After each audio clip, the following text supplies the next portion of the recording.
सोनं तारण ठेवून कर्ज घेणार आहात? मग फसवणुकीपासून कसं वाचाल?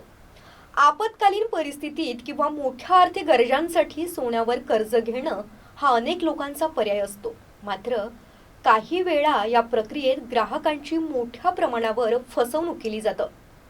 कमी कर्ज रक्कम मिळणं, अधिक व्याजदर आकारणं किंवा सोन्याच्या शुद्धतेबाबत फसवणूक होणं असे अनेक प्रकार ग्राहकांच्या अडचणीत भर घालू शकतात. त्यामुळं सोनं तारण ठेवण्याआधी काही महत्त्वाच्या गोष्टींची माहिती ठेवणं गरजेचं आहे. नमस्कार, मी प्रियंका आणि तुम्ही पाहताय शंखनाद प्रस्तुत वेगळी गोष्ट. सोनं तारण ठेवून कर्ज घेणार आहात, मग फसवणुकीपासून आपण कसं वाचायचं ते आज या व्हिडिओमधून बघूयात. फसवणुकीपासून वाचण्यासाठी काही मुद्दे लक्षात ठेवा. नंबर 1, LTV म्हणजे काय आणि तो का महत्त्वाचा आहे ते जाणून घ्या. लोन टू व्हॅल्यू रेशिओ म्हणजे तुम्ही ठेवलेल्या सोन्याच्या बाजार मूल्याच्या तुलनेत मिळणाऱ्या कर्जाची मर्यादा. रिझर्व्ह बँकेने LTVचे प्रमाण 75% निश्चित केलं आहे. म्हणजेच जर तुमचं सोनं 1 लाख किमतीचं असेल तर तुम्हाला जास्तीत जास्त 75,000 पर्यंतचं कर्ज मिळू शकतं. काही कंपन्या याहून कमी रक्कम देतात आणि ग्राहकांची फसवणूक करतात. शिवाय परतफेड न झाल्यास लिलाव करून फायदा घेतात. नंबर 2, सोन्याच्या शुद्धतेची खात्री करा. काही NBFC कंपन्या 22 कॅरेट सोन्याला 20 किंवा 18 कॅरेट असल्याचं सांगून ग्राहकाला कमी कर्ज देतात. कॅरोमीटर चाचणी करून सोन्याची योग्य शुद्धता निश्चित करून घ्या.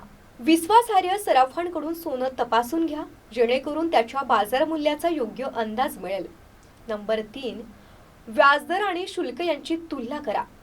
बँका सोनं तारण ठेवून 8.75% ते 11% दराने कर्ज देतात, तर काही खाजगी NBFC कंपन्यांमध्ये हा दर 36% पर्यंत जाऊ शकतो. बँकांमध्ये प्रोसेसिंग फी 0.5% किंवा 5,000 पर्यंत असते, तर खाजगी कंपन्यांमध्ये ही रक्कम जास्त असू शकते. कमी व्याजदर आणि कमी प्रक्रिया शुल्क असलेल्या बँका किंवा NBFC निवडा. नंबर 4, कर्जाच्या अटी काळजीपूर्वक वाचा. कर्जाचा करार नीट समजून घ्या आणि कोणतंही लपवलेलं शुल्क आहे का ते तपासा. विलंब झाल्यास किती अतिरिक्त शुल्क लागेल याची माहिती घ्या. परतफेडीचे नियम समजून घेतल्याशिवाय कधीही करार करू नका. शेवटी काही मुद्दे लक्षात ठेवा की सोनं तारण ठेवण्यापूर्वी त्याच्या शुद्धतेची खात्री करा.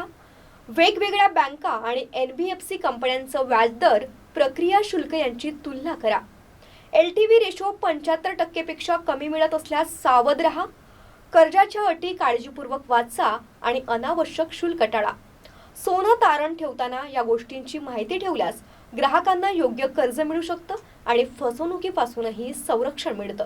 पुन्हा भेटूयात एका नवीन विषयासह. तोवर नमस्कार.